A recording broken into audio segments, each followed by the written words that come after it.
everyone. This is Moradike, and I brought you out on a tour this morning to this beautiful place in Ilorin City, Kwara State. This is HSK Initiative Home Street Kids Home, Agape Home, being run by a beautiful lady here. And this lady is doing some great work in this country and even globally. She's doing great things in her own space and shining a light in her own space. Children that lives here are children she picked from the streets, children of beggars and homeless children. And she cleans them up, gives them education, and you won't believe the transformation that you see today in those children. And I'll be doing this from time to time. We are going to be sharing inspiring stories from women who have gone through phases of life. And please stay tuned with us as we go in to meet those beautiful people here, the beautiful children here, and the beautiful lady. Thank you. So here we were, making entry into the shelter. I was with one of my younger friends, Eniola. We met the matron and we were told the visionary was out to attend an impromptu meeting, but will soon join us.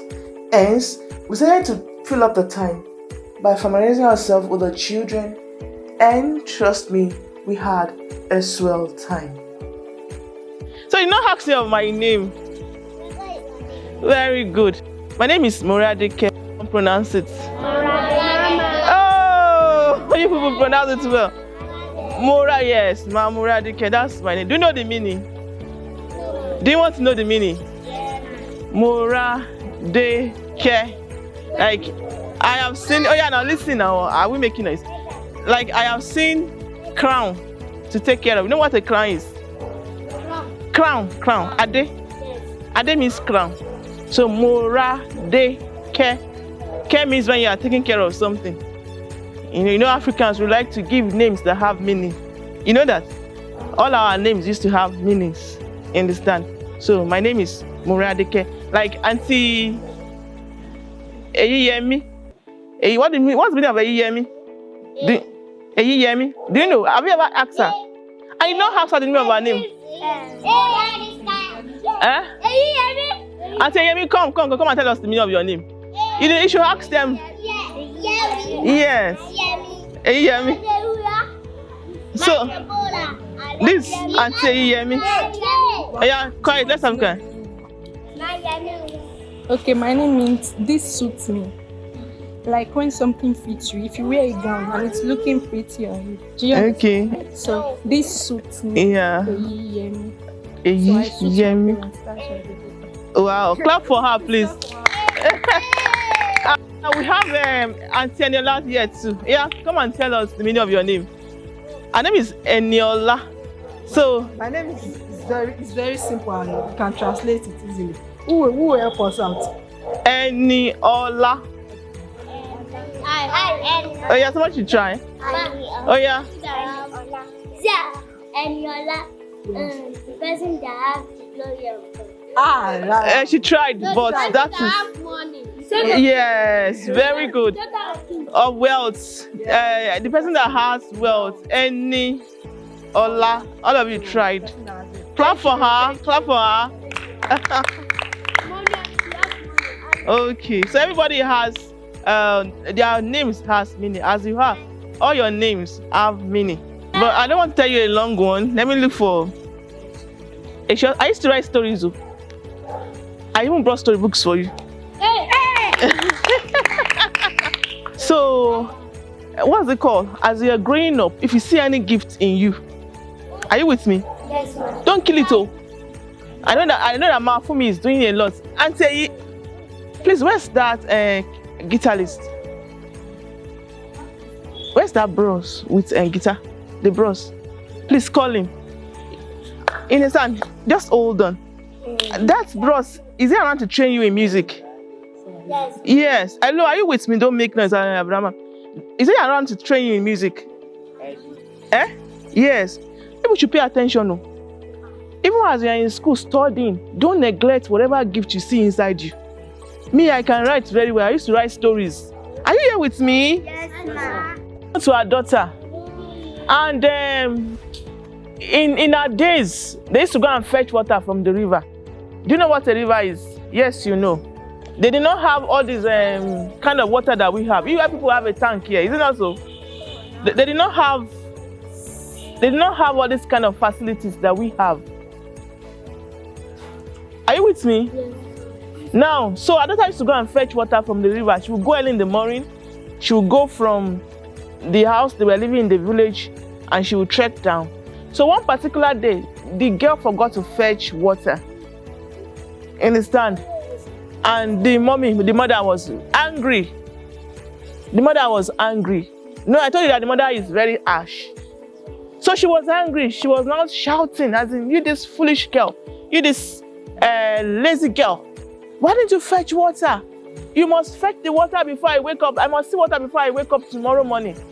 I don't know how you're going to do it, but this water must enter my house before I wake up tomorrow morning. The girl was, mommy, please, because I went for dance rehearsal. They used to do dance rehearsal for the village girls. And I came back late, I forgot. Mommy, please, I will fetch it. The woman was shouting. So the next morning, the girl, she was afraid of her mother. She now woke up very early. It was still dark. Everywhere was dark. Maybe around 5:30, early in the morning, because the girl was afraid. She didn't want her mother to shout and then stand. That's how the girl just took her water pot. No water pot. Early in the morning, everywhere was dark in the village. She just went out, only her. In the dark, everywhere was dark, no light everywhere. She just took her water pot. Alone, she was going to the river so that she will fetch water before her mother wakes up. You understand? She went, she got to the river. As she was about fetching water, 3 people just came out from the bush. Are you hearing me? Yes. And that's how they kidnapped the girl. It was dark, it was late in the night. And that is why you should not walk in the dark. You understand? Anybody that you're sending out in the dark, tell them that you cannot go anywhere in the dark. It's not good to walk in the dark. Even when you grow up, you should be disciplined. You should know when to enter your house. She was kidnapped. You know what kidnap is? Yes. That's how they kidnap her. They now put a sack on her head. They carried her. The girl was begging, she was pleading, please, don't kidnap me. I'm the only child of my mother. Please, I just came to fetch water. She was crying, please, leave me, please. They did not hear her. They carried her. And they put sack over her head. They carry her. They carry her away. They were trekking. The girl did not know where they were carrying her. When she was tired, she stopped begging them. You understand? So they walk for hours. So in the morning, when everybody woke up, her mother woke up. She did not see her child. Abby? And she thought maybe she will soon come back. Understand? Mother thought maybe the child will soon come back. It was 12 p.m. in the afternoon. She did not see her child. Maybe she was already looking for one big cane that she used to beat the child. She did not know that she had thrown the child into the hands of kidnapper. Hi friends, so we are here with the founder of Home Street Kids Initiative, and this is Agape Home. So we're going to ask her some questions, so I'd like you to come along with me. Thank you. Good morning, Ma. Good morning, Ma. Thanks for the audience giving us. Thanks for honoring our invites. You're I've very met welcome. your beautiful children, and we thank God for your life. Thank God for you. the great things that God is doing through you, and I know that God will perfect everything that concerns you and also grant you every heart desires. Amen. In Jesus' name. Amen. It will make your heart glad. It will gladden your heart. So Ma, please can we meet you? As in, can we know your name, where you're from, your life goals or ambitions? We'd just like to meet you. Okay, so my full name is Oluwafunmilayo Christiana Omishope. Do I like to shorten it to Fumi Omishope?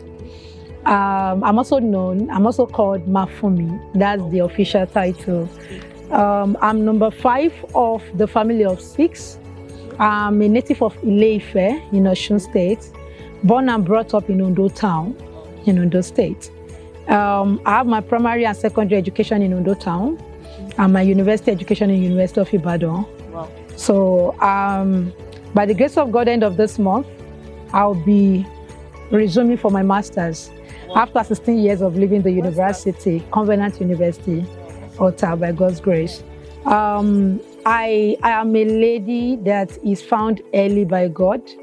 God caught my attention when I didn't know anything about purpose.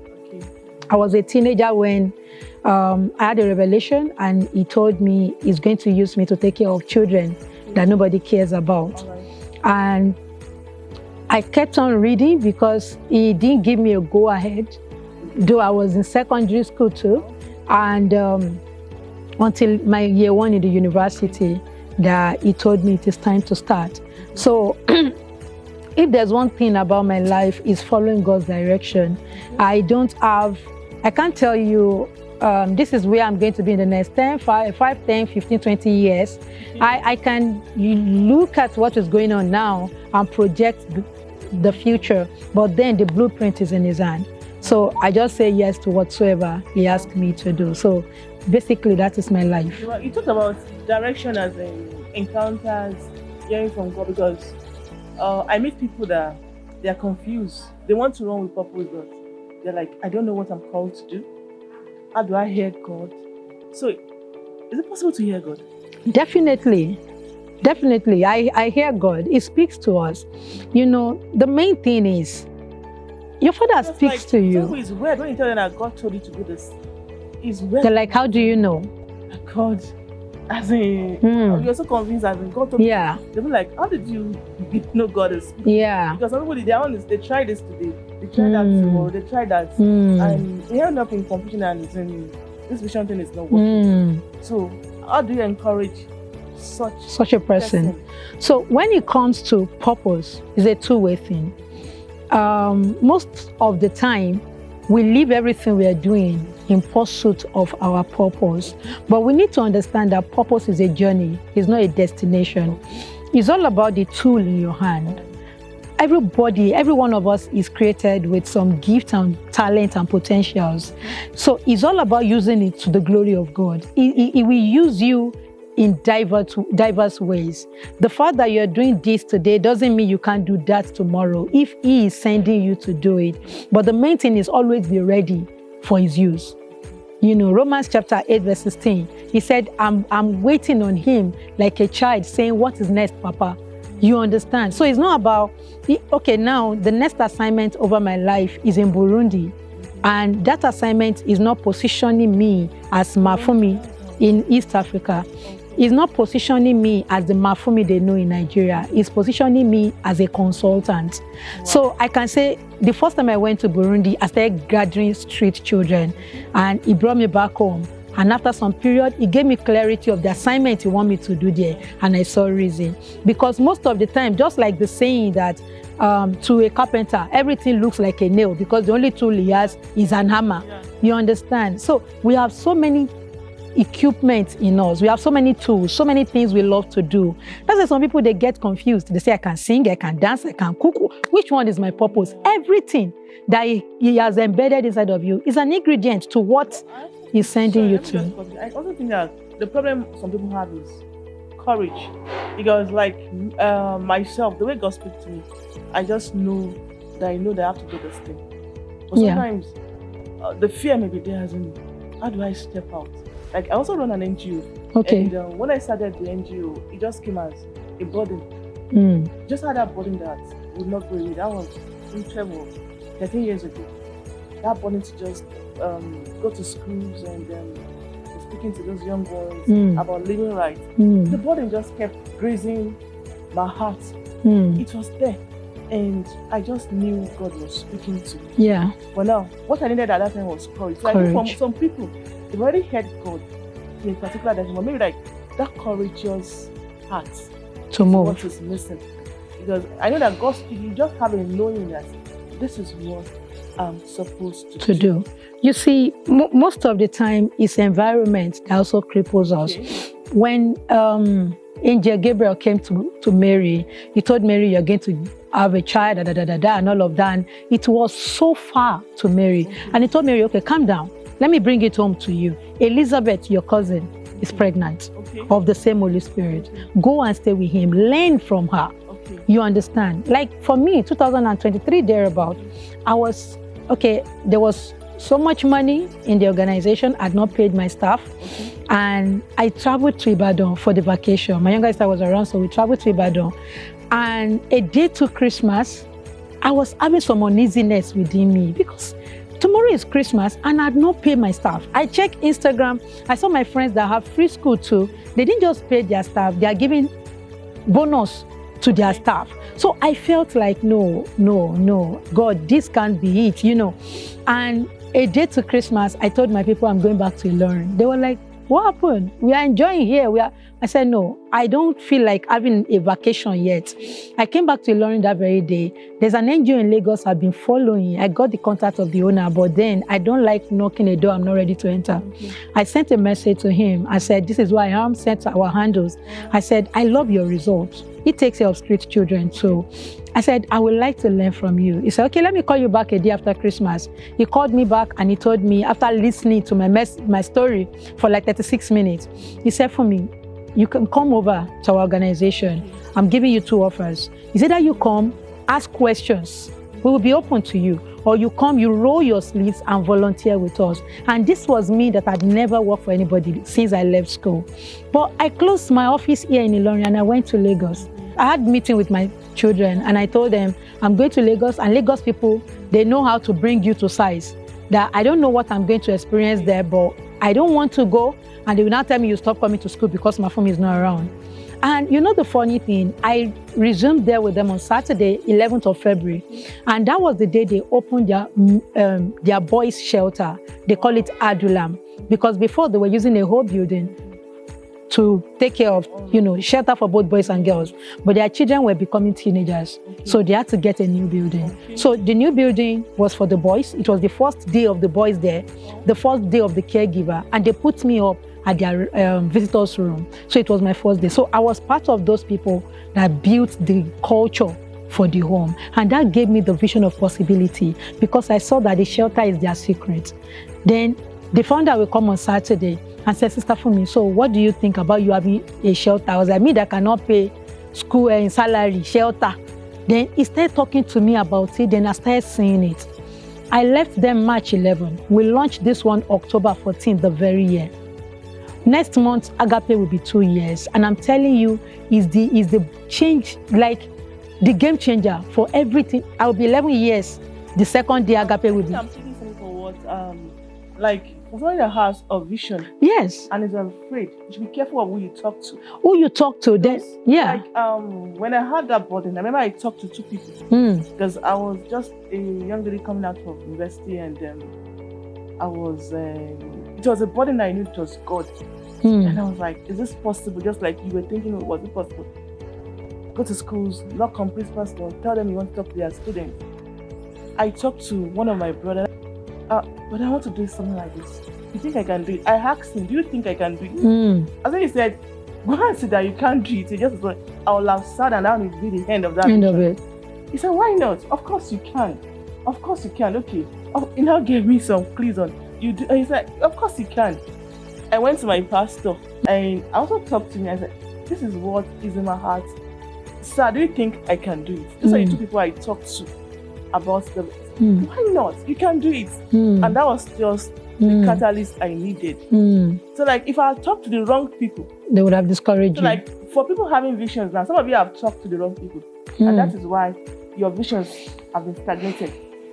You understand? Your visions were actually genuine from God. But maybe the people around you that you have worked with in the past, they are people, maybe medical people that what's it called? They are not eagles. So like people you mingle with, they are very, very important. So I think it's a message for somebody watching us, as in watch your inner circle. Watch is not everybody you tell the inner thoughts of your heart.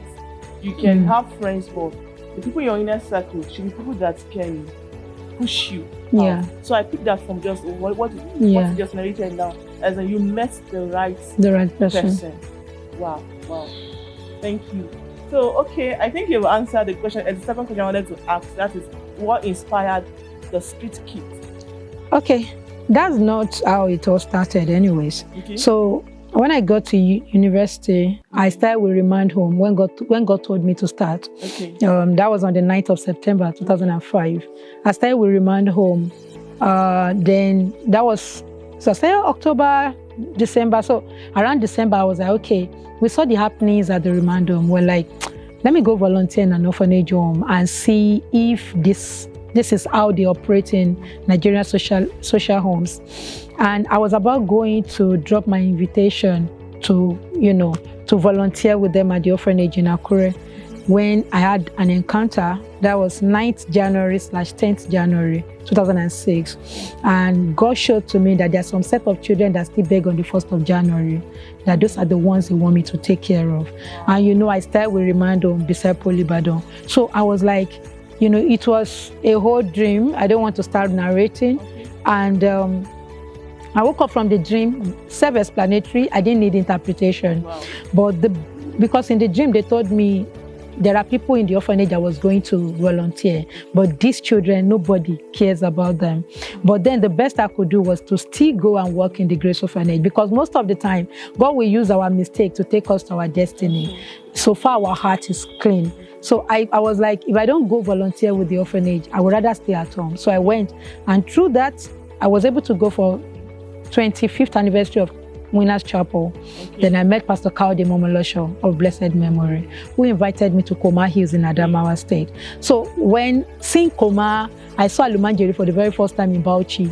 And I was like, God, I don't know the children you're sending me to, but better not be these ones. I never knew they are my children.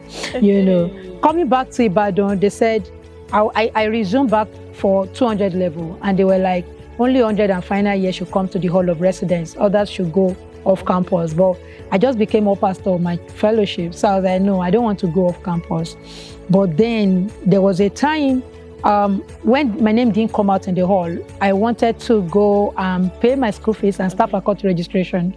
And I saw these Niger children, those light and complex children that hold people anyhow. So I always see them, even when we are taking things to Remand Home.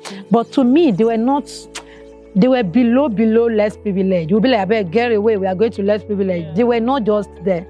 And they were coming towards me, and they was like, don't move closer to me. I'm not ready for you. Because I was rushing to the bank, and my elbow jacked one of them. So I'm sorry, give them money, just chat with them. Enter into the bus, and the Holy Spirit said, how will it look like having them in school? And that was it. So that's, since then till now, we've been having them in school and having shelter for them. That was a courageous step, as in, because what you do is it's actually sacrificial. And let me say, maybe 1 in 100 people are called to do your kind of ministry. So what do you have for women out there who, maybe they have a vision that seems out of the norms and they are afraid?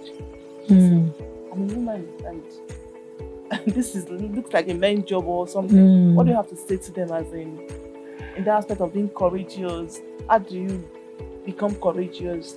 You know what I'm going to tell you? Whatsoever assignment God is giving you, He has equipped you for it. I was never like this when I started. I found myself on the street.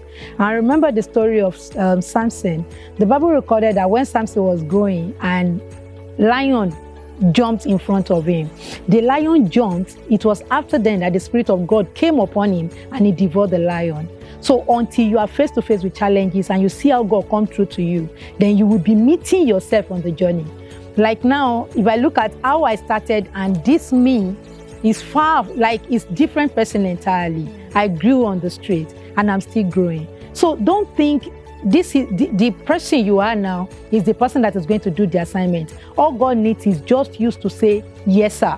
And I'm telling you, it will shock you by using you to show yourself that you can do mighty things beyond what you ever think. Yeah. Wow. Thank you so much, Ma. You're welcome. Thank you, God bless you. So, what were your experiences growing up? Was there any clue to what you are doing today? Let me try and exemplify further. Like myself, when I was a teenager, I used to gather children in my mom's and dad's and living room, and we'd do extramural lessons, and after that we'd play, we'd scatter the room. And interestingly, mom and dad would not even blink an eye. We think to come on. We just leave us because after scattering everywhere, we arrange it. And it came to a point that if parents were looking for children in the neighborhood, they would tell them to come to our house because they know the children would be there. But I had no clue that this was something in my future. I went to university, I read estimate names, I came out. When I came out, I was looking for a bank job. I was looking for money, I wanted to get money. Anything teaching, don't even come near me. You understand? But somehow, God has a way of getting us. And I found myself with children, and if you ask me now, I love to be around children. Primary school, secondary school, I love to be around children. But I never knew. Maybe then God was trying to tell me something in my future when I was a teenager. So was there any clue to what you are doing today? Maybe like you just love meeting children, home street children then, and was there any clue? Okay, because so this might help somebody out there, as in maybe what you are doing today, or maybe what you are not even doing today is related to your future. Yeah. Okay, so behind my story, behind my journey are two things. There's a God said and there's an experience. Like Reverend Sam Adeyemi said something that when you ask God for a message, He gives you a mess for an age. Okay.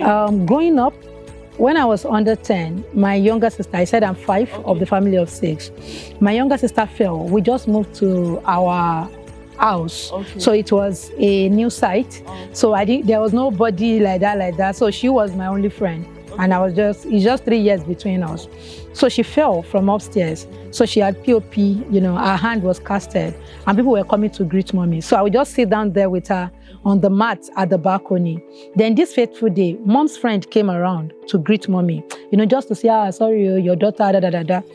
And I remember mommy going into the house. Then mommy called me to come and give her gift. Our African mothers, the way they exchange gifts. I can't remember, maybe it was salt or matches that mommy asked me to give to her. But mommy was in the house. So I remember Funke was sleeping on the bed, on the mat. I stretched my hand, right hand, as in, I know I can't stretch my left hand. And I gave her the gift. And she looked at me disgustingly from head to toe. And she said a word in Yoruba that I've never heard from anywhere else since then. She said, Oburewa merindilogun. I didn't know the meaning of what she said, but I knew that what she said was not nice. So when she left, I went inside and I asked mommy, what's the meaning of Oburewa? Mommy said, someone that is ugly. I said, what is the meaning of merindilogun? Mommy said, 16. Meaning she called me 16 ugly. That's a monster. Instead of me to say, mommy, it's your friend that called me that, I took it as my personality. And in our family, we have 2 brothers, then we ladies at 4. I couldn't look eyeball to eyeball with my siblings because it will look as if they will see the monster in me. When I was in primary 3, I wanted to be a pilot. Like, think of the dream, I wanted to become it. But then I became shadow of myself. Wow. I started sitting at the back in class. Like, I was getting 0. I finished secondary school in 1999, and I had only Yoruba C4, others F9. Like, it was that crazy. Until, because I thought what she said was my reality. Wow. Even when you feel inferior, people around you will treat you the same way. When everybody is dancing in the family, and me too, I'm dancing because I don't believe in myself. All of them will start laughing and making jest of me. Then I remember when results came and I failed, and Daddy was like, so this is the result of 6 years. And Daddy said, I'm going to re-enroll in another school. Then one day I was in Daddy's room. I was dressing up. Those were the days of beret. And I looked at myself in the mirror. And that spirit was speaking through me. It was like, discussing with myself. I said, if this lady should come to your class, won't you want her to be your friend? I said, why not? I said, then for me, you are beautiful. I was like, wow, that's true, Then I told Daddy, I said, I'm going back to secondary school, but don't put me in SS3. I would like to go to SS2. Wow. Daddy was not happy because he's the one that paid the school fees. But then I was able to convince him because I failed well. So what kind of revision will Peter put me in SS2? So he allowed me. And when I was going to the SS2, it's another school entirely. I told myself, for me, they don't know you here. They don't know your background story. It's who you tell them you are that you are. Wow. I went there with my head straight and my shoulders square. And in 3 months, I became the senior girl of the school. Wow. See the power of words. You understand? I told myself, Sam. So when I entered UI and I saw the way, I've heard stories about Remand Home before, how they treat the children and all of that. So when God said it is time, I just jumped. Then when it was now time for street children, I look after them like an eagle. At Bodija, we cross hold up. Like I would cross into the middle of the road and they start showing. So that's why, because you see street children on the street, sometimes we call them goats, call them animal, chase them anyhow. They have temperament. They have temperament. You should be careful with words. Words. If you go to our school now, we wrote their stories there. To parents, because I also run a program for knowing your child and parents. Be careful with words you speak to your children. To be very, very careful, because some of those words mad them forever. You tell your child they can't do a certain thing. You don't know the weights that word has, the impact of that word. You should be very, very careful. And people around you, be careful what they are saying to your children. The person that spoke into her now was my mom's friend. Exactly. Not even intimate friend, because I never saw her in our house after that. Bonded for many years. If not for the Holy Spirit, maybe she would still have been in that state up to now. You see some people behaving somehow. It's words that were spoken as in many years ago that still keeping them in a cage. So we should be very careful of what we are saying to one another. Thank you. So Thank you. Auntie Fumi, what are your hopes and aspirations, and where do you see this work in the next few years? Okay, so now we have Agape Home, shelter for street-connected children, and we have a school, the Oasis Academy, for a tuition-free school for the children, and we have Empower Me, that's empowerment program for street mothers, because the reason why they call orphanage a motherless baby's home is because if the mothers are there, the kids will be okay. So we decide to focus on empowering the mothers. When mothers are empowered, they have legit resource, their children will not be begging on the street. But going forward, what is in front of us now is what we call Agape City. I see a 35 acres land where we're going to have all our expressions. 35 acres because that is what my faith can capture for now, but then I see thousands because we want to go into agriculture, we want to go into, we want to have more kids taking off the streets. Like in Ilorin, we have over 200,000 out-of-school children. Nigeria, when I came to Ilorin, it was 10.5 out-of-school children. Now it's over 20 million out-of-school children. Fine, it will look like, but people are taking care of these children. Why is the number increasing? But remember, they are giving birth. And that is why we don't just focus on the children, even though we are called for children. We have to think of where the children are coming from, their parents. I have a parent that had given birth to 17 children. I took 17. I took the delivery of number 12, and I named the baby Anu. You can't deliver it. When you are face to face with it and nobody is there, you have to. Done it before? I've seen it done before, but this one, they called me for a Nigerian woman. And they called me, they said, Mama water don't break. 12 midnight. I was like, hey, she go born well. I don't even want to witness it. So the kids came to school, and I was even telling the elder daughter of the woman, Aisha, I said, Mama will give birth to a boy. He said, no, I want a girl. Well, okay, let's see who's going to win. Because I've kept some clothes, baby clothes for Mama, because I knew Mama was pregnant. So by 2, they went home after school. By 4, I was like, Mama would have given birth. Then I went there, and Mama was still in labor. Since 12 midnight that she had broke her water. And I got there, she was weak. But there was no money on us again because our son, Ahmed, just left the hospital. He had convulsion in class. And I had to, we spent everything on him and all of that. So we had to start doing, so I called my aunt, who is a nurse. Auntie Funke, this is the situation. She was laughing. I was like, you better don't laugh. I'm face to face with this thing. Then she was like, okay, tell her to push. Wow. Pulling. Really courageous. Then the baby came out. She's really courageous. I carried the baby. Oh my God. I carried the baby and Auntie said, no, it remained placenta. I was like, oh, okay. We had to. Then the placenta came out. The father couldn't touch the baby. When we Black people give birth, our baby will be a bit light. But when a light Niger give birth, it's like teddy bear. And they gave me the baby, that I should name the baby. I looked at the baby, I said, Anu Oluwapo. Because if not for the mercy of God, all of us would be in prison. That was how many years ago? That was 2016. You were so young then. I was young. I was younger then, She's actually very courageous. So after then, somebody's speaking for. After then, I just said, Mama, don't born again. I was like, come on. I didn't know she was pregnant. So I took her for family planning. So she went for family planning. They were shocked to see a Nigerian woman coming for family because I told her, these children will become great in life, but will you still be alive? Because I herself was giving birth to in 1989. And as at that time, she had 15, lost 5. Wow. And they said, how many years do I want them to do? I said 15. They were laughing. They said 5. They said 3 is okay. So after then, they left Nigeria to Niger. So we lost contact because Boko Haram went to raid their state and they went to Algeria. Then one day, Baba contacted me and said, hey, Baba, I remember. remove that thing from mama's body so that it will not be affecting her. I say, I even want to tell you, say mama don't born again. Mama born man, born woman. Twins. Jesus. I say, okay. Jesus. I surrender. There are level of education as a part to play in a child's control and what's it called? Because they don't have that kind of. Yeah. I see people giving back to 17 children.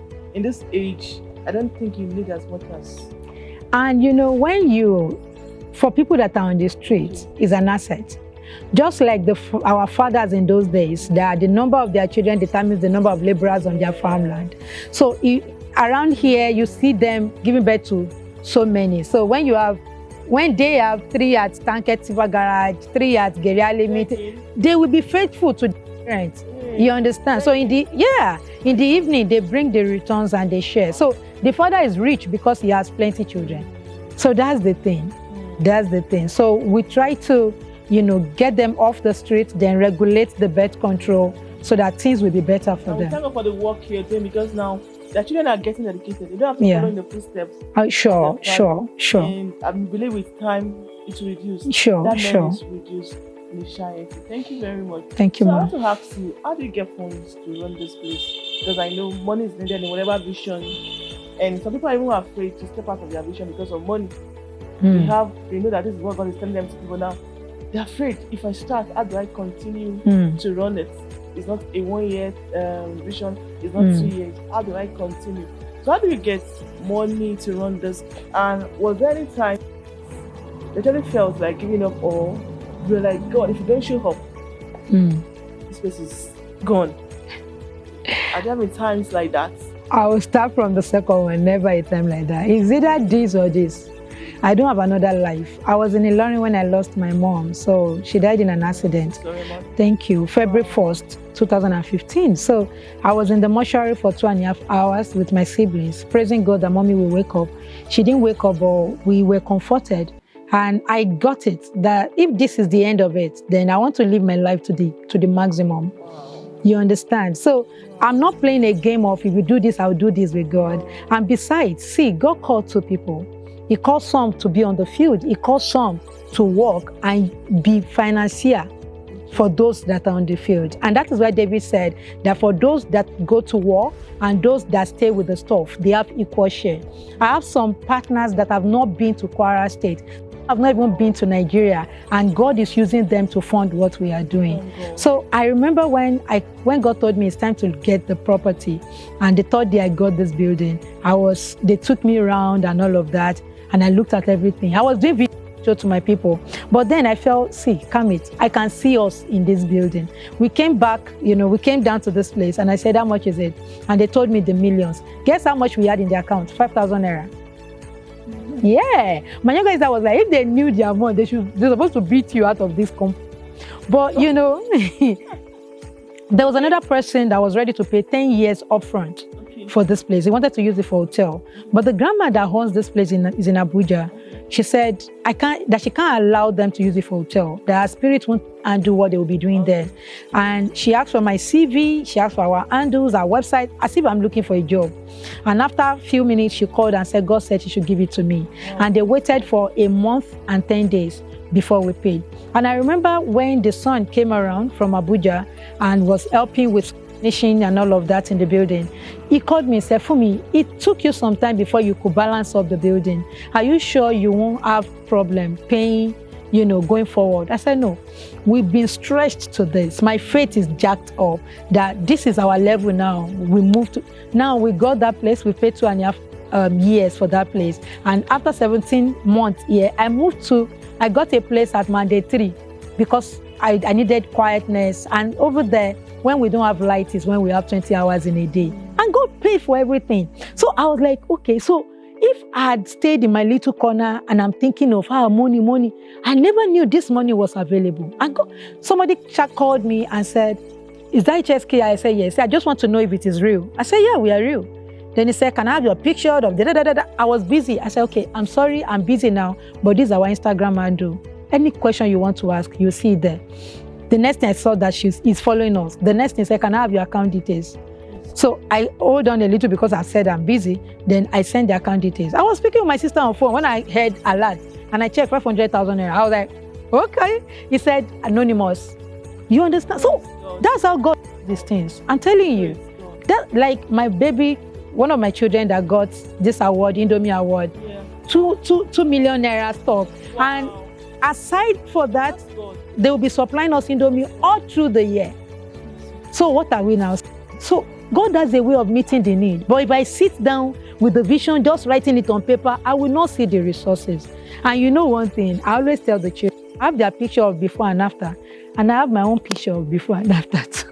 Because when God is lifting you to do his work, he's decorating you as a person too. Like when they asked me to bring him to Lagos, they said I should follow him. We flew together, they lodged me in a hotel. You understand? Because it's there.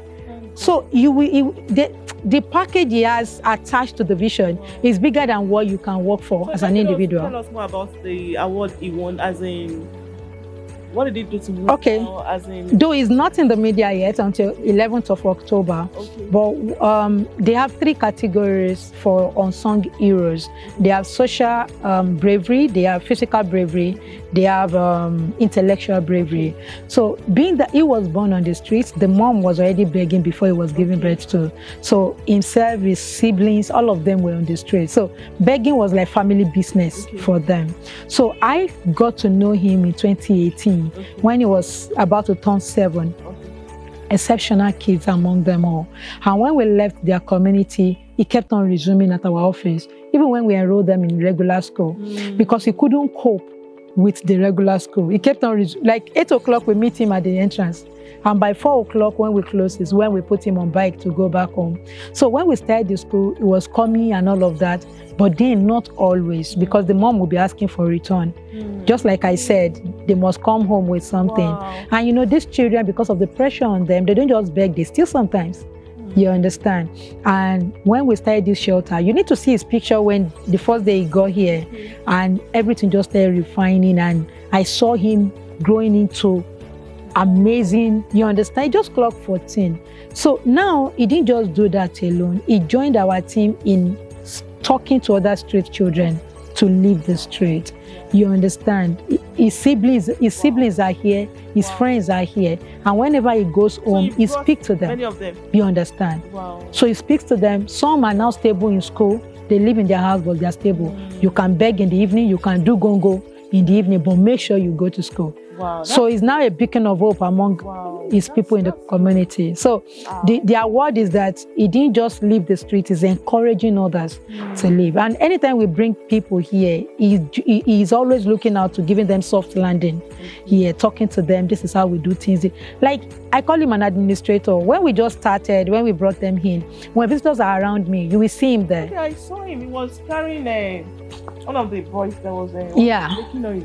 That's him. He was trying to... Yes, you know, others too are amazing, but you know, he will stand beside me. You know, some children are just mischievous, but I started watching him, and when visitor leaves, he'll be like, Mafumi, don't forget the letter they say you sent to them.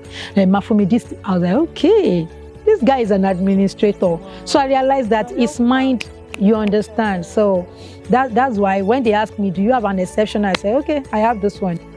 Throw him here. Really exceptional. Yeah, the dad was just crying when he saw the video.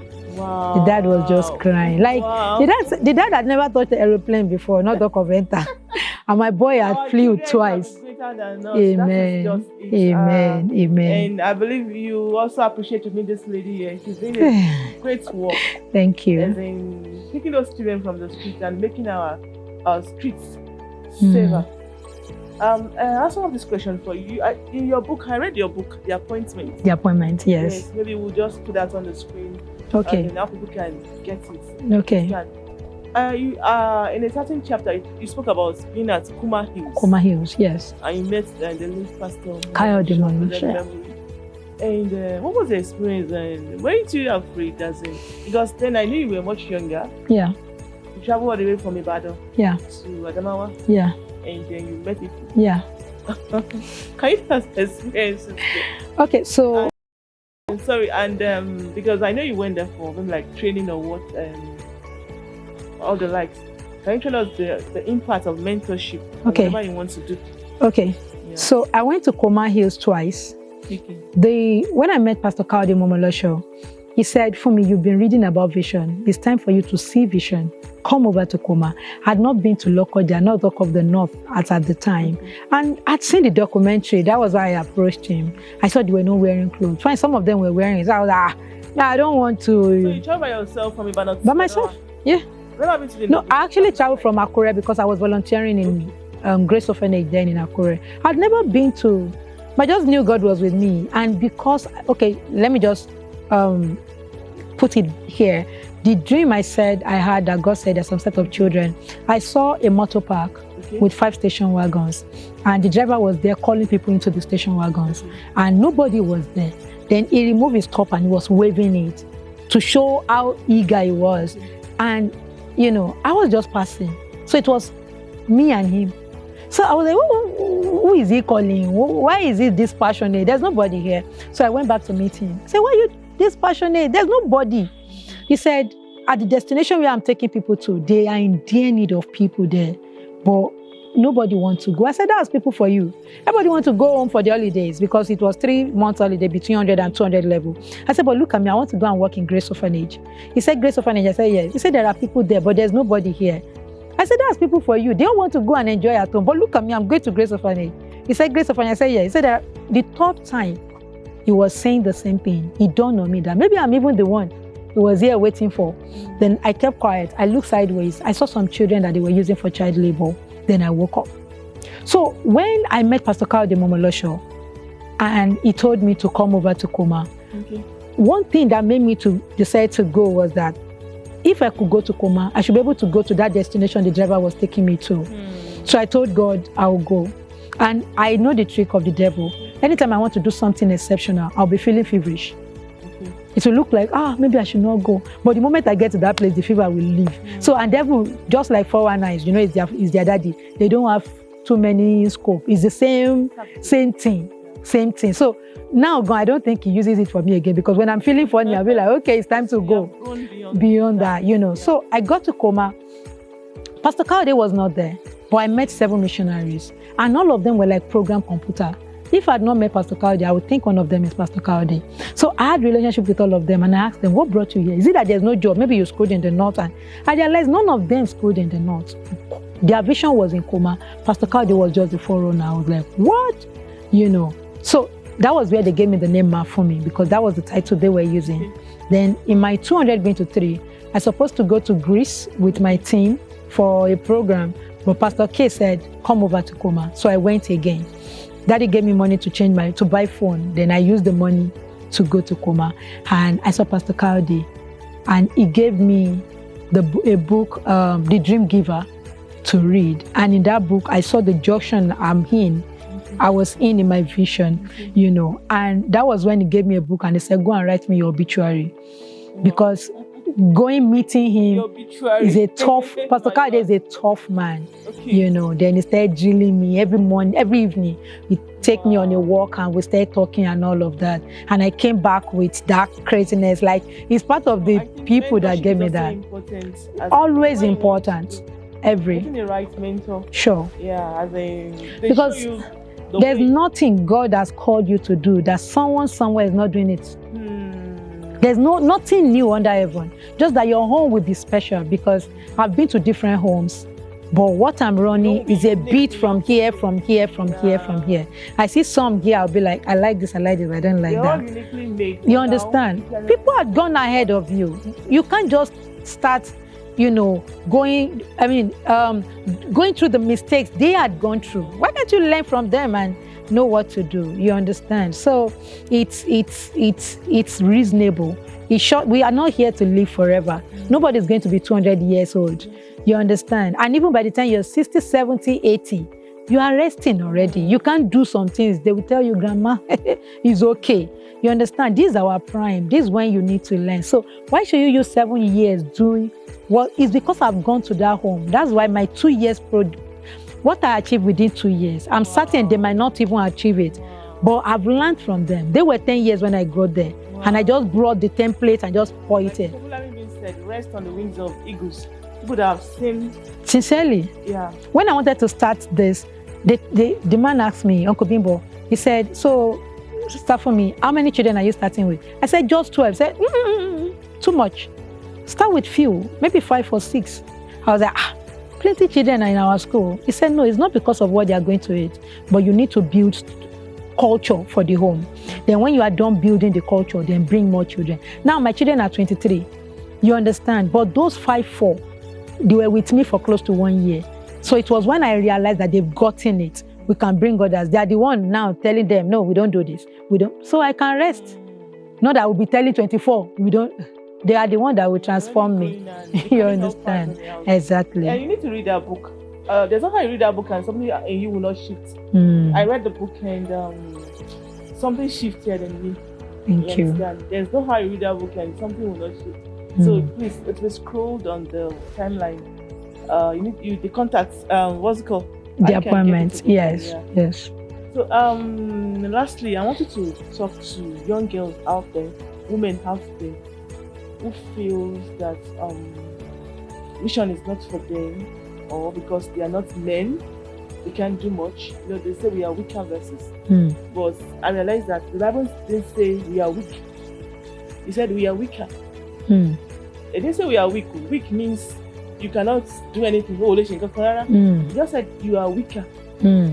Weaker. You understand? So please, you can talk to young girls out there, women out there, who feels they're just here to, you understand, they don't have much to offer the world. Please just say a word to them. You know, when I was in year 1, I saw a book. It says, the right man for the job is a woman. There are some natural innate ability that God blessed a woman with. Like when you see a home that is being run by a woman, you will know the touch of affection, you know, things will be different because there's some things God has wired inside of us. And that is why when He gives you an assignment, He knows you are capable.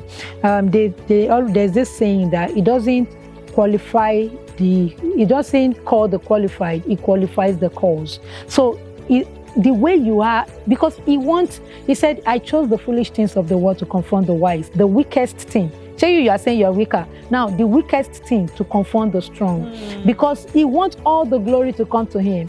Like now, I would be stupid to take the glory of Agape Home or TOSA or even HSKI as a whole. Because if I look at myself in the mirror, one thing about me is I laugh at my mistakes.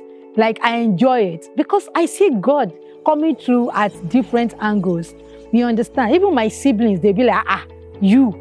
Because even me, I see myself more than they see me. Wow. You understand? But when you allow God to step into your humanity, people will start seeing divinity in you. We are just like that donkey that Jesus rode to Jerusalem. Let's allow Him sit on us. And I'm telling you, when they are snapping Jesus, they will snap you. Remember when they put the clothes and all the palm front and all of that on the floor? It was the donkey that was stepping on it. That's the thing. When we allow Jesus to ride on us, it's for His glory. But let me tell you, we enjoy the byproducts, but we are quick to give Him the glory. Allow Him. We have one life to live. And guess what? When you close your eyes today, you open it to that person that have been sending you on errand and you refuse to go. What are you going to tell him when you get home? Because we are not going to be here forever. And He really needs you. Jesus can't walk on our street again, but He needs to walk through us. You see small children, they will say, I'm the one that gave birth to my grandma because devil possessed them. We say they are possessed. Jesus wants to possess us. He wants to live in Ilorin again. He wants to live in Nigeria. That you do things, people will say, no, this is not you. Yeah. This is not you. This is God. That is the thing. And you'll be able to be quick to give Him all the glory. Wow. So give Him a chance. Give Him a chance. Thank you so much, ma'am. So blessed. Thank you. And thank you for staying with us. You have heard from Fumi, and I believe that you have been inspired today. Thank you for staying by. I'll be back again in your space. Thank you so much. Thank you very much, God bless you. Amen. Amen. Thank you.